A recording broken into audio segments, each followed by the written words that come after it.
मध्य प्रदेश दर्शन हाजिर है खबरों के साथ। नर्मदा हमेशा किसी न किसी कारण से चर्चा में बनी रहती है, चाहे नर्मदा की जैव विविधता हो या उसका विपरीत दिशा में बहना। कई बार नर्मदा नदी उस पर बने बड़े बड़े प्रोजेक्ट को लेकर शुरू हुए आंदोलन को लेकर भी चर्चा में रही है।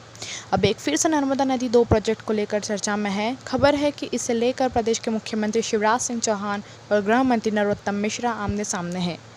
इनके बीच शीत युद्ध तो लंबे समय से चल ही रहा है, लेकिन पिछले मंगलवार को एक हाई पावर कमेटी की बैठक में यह युद्ध सतह पर आ गया और बात आमने सामने की हो गई। खबर है कि अब गृह मंत्री नरोत्तम मिश्रा इस पूरे मामले को लेकर दस्तावेजों के साथ दिल्ली चले गए और मुख्यमंत्री पत्नी का जन्मदिन मनाने पचमढ़ी की वादियों में। विवादास्पद हुए यह 2 प्रोजेक्ट। नर्मदा की चर्चा और विवाद का जिक्र लगभग 1,500 करोड़ से ऊपर के गोलमाल के पीछे छिपा है। आरोप है कि राजनीतिक संरक्षण में कुछ कंपनियों को एक्सचेंज प्रोग्राम के तहत करीब 8,400 करोड़ के 2 बड़े प्रोजेक्ट दिए गए हैं।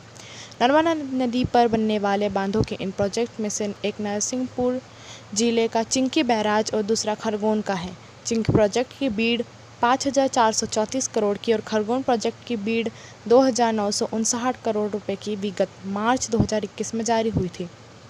इस दोनों प्रोजेक्ट की बीड ओपनिंग 23 अप्रैल 2021 हुई थी, जबकि फाइनेंशियल बीड ओपनिंग 13 मई 2021 को हुई। मुख्यमंत्री की अध्यक्षता में हाई पावर कमेटी ने 8 जून 2021 को इन दोनों प्रोजेक्ट की बीड को अप्रूवल दिया। प्रोजेक्ट अप्रूवल तक तो बात ठीक थी, लेकिन जैसे ही इस मामला कमेटी के सामने रखा, गृह मंत्री नरोत्तम मिश्रा भड़क गए और उन्होंने इस पर कड़ी आपत्ति जताते हुए इस समय इन्हें अनावश्यक बताया। मुख्यमंत्री की मौजूदगी मुख्य सचिव इकबाल सिंह बैस से गृह मंत्री ने कुछ सवाल भी किए और बैठक छोड़कर चले गए। हालांकि दोनों प्रोजेक्ट कमेटी ने अप्रूव कर दिए। यह कहानी लगभग सबको पता है, लेकिन असली बात इसके पीछे है। सरकार बदलते ही कुल 1,578 करोड़ रुपए कास्ट बढ़ी। विश्वस्त सूत्रों और प्रमाणों के अनुसार नर्मदा विकास प्राधिकरण (NVDA) द्वारा पिछले साल ही 10 प्रोजेक्ट स्वीकृति के लिए तैयार किए गए थे। तत्कालीन कमलनाथ सरकार के समय इन 10 परियोजनाओं पर करीब 22,000 करोड़ रुपए खर्च होना थे।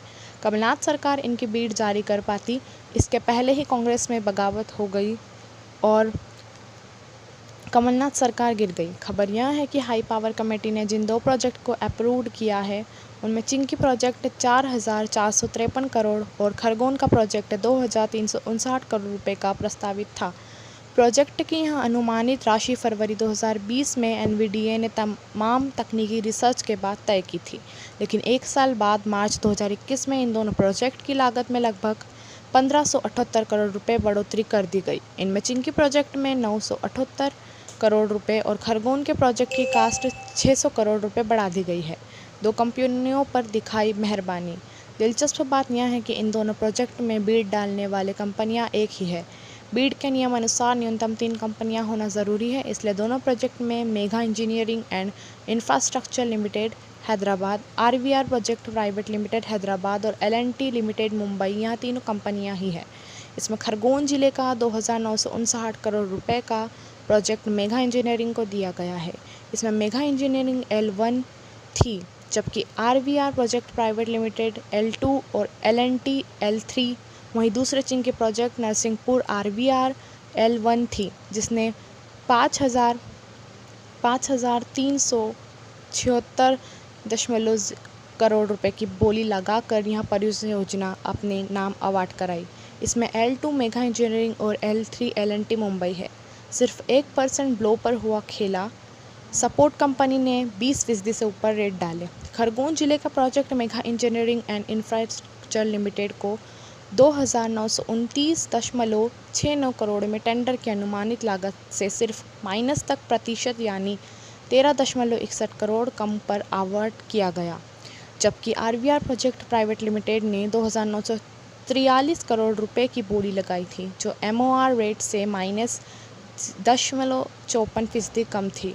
इन दोनों कंपनियों के सपोर्ट में तीसरा टेंडर डालने वाले कंपनी L&T ने SOR रेट से 22.56% जाकर 3,627 करोड़ रुपए की फाइनेंशियल बीड भरी थी। इसी तरह दूसरे चिंकी प्रोजेक्ट नरसिंहपुर में थी। इन्हीं तीनों कंपनियों ने ही बीड भरी थी। इनमें RVR प्रोजेक्ट प्राइवेट लिमिटेड ने SOR से -1.8% कम की बोली लगाकर यानी 5,434.79 करोड़ रुपए में से मात्र 36.41 करोड़ रुपए कम पर यह परियोजना हासिल की है। इसमें भी L&T ने SOR से करीब 2.5% ऊपर की बोली लगाई थी। माइनस बोली पर अवार्ड होता है प्रोजेक्ट।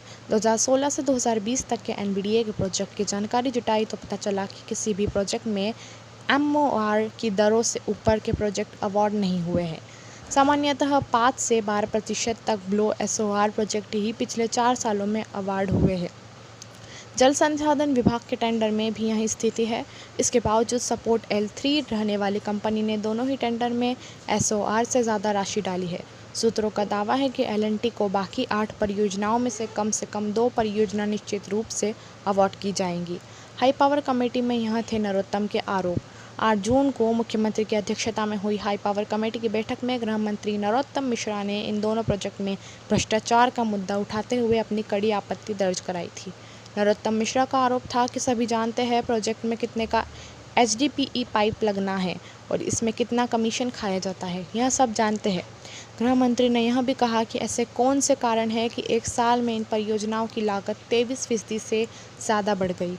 एक साल पहले इन दोनों परियोजनाओं की अनुमानित लागत 6812 करोड़ थी, जो बढ़कर 83,8393 करोड़ रुपए हो गई है।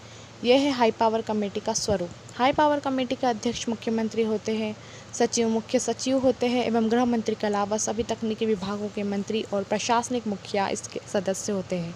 हाई पावर कमेटी के समक्ष राज्य के विकास संबंधी वहाँ सभी प्रोजेक्ट अंतिम स्वीकृति के लिए आते हैं। NBDA ने भी 8 जून की बैठक में कुल 3 प्रोजेक्ट भेजे थे। इनमें 2 प्रोजेक्ट के अलावा एक और प्रोजेक्ट था जिसकी तारीख आगे बढ़ा दी गई। गृह मंत्री दस्तावेजों के साथ दिल्ली गए। हाई पावर कमेटी में मुख्यमंत्री के सामने गुस्साए नरोत्तम मिश्रा अभी भी उसी तेवर में है। सूत्रों की माने तो नरोत्तम मिश्रा गुरुवार को दिल्ली पहुंच गए हैं। वे अपने साथ टेंडर से जुड़े तमाम दस्तावेज लेकर गए हैं, जहां वे पार्टी वरिष्ठ नेताओं के सामने इस मुद्दे को रखेंगे।